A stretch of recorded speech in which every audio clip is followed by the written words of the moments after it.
Hello everyone, my name is Tolga Yanar, currently studying computer science in Bilkent University.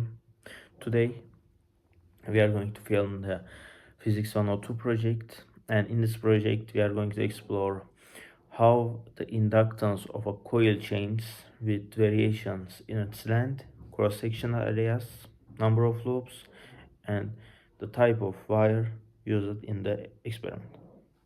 Firstly, we will observe the difference of lengths with same other properties. Secondly, we'll continue with the various cross-sectional areas. Then we are going to check whether number of loops differ. And lastly, changing wire type will be the final observation of the project. After these observations and experiments are done, we are going to make graphs and tables for the experiment to see what is the conclusion. For this project, we have 9 coils as 3 group, and each of group has 3 variations in terms of cross-sectional areas.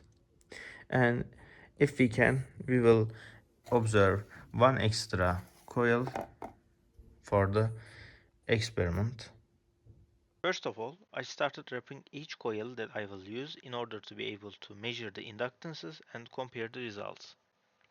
These are some of the examples of the coils.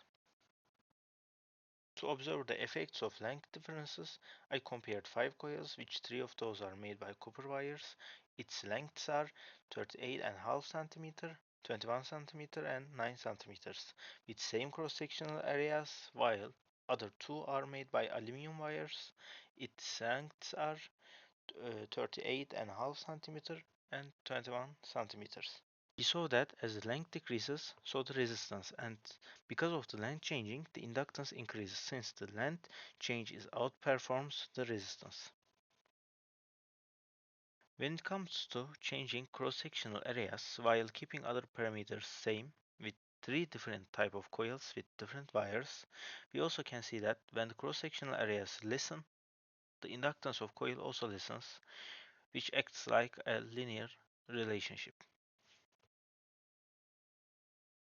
Last but not least, we compared the number of loops on the coil with 3 different type of coils to see the impact of it on the inductances. We observed that the more number of loops makes the inductance higher. And also, similar to the previous experiments, we can see that the coils that includes aluminum wires lead more inductance than the ones that has copper wires. To conclude, we observed 4 scenarios where the length, the cross-sectional areas, the number of loops of the wires on the coil, and the type of wires differ. For each scenario, we measured the inductances and compared them. Starting with the first experiment, we reached less inductance with increasing length of the coil. However, in the other observations, we concluded that the inductance has a linear relationship with cross-sectional area, number of turns, and permeability of the environment like a different wire.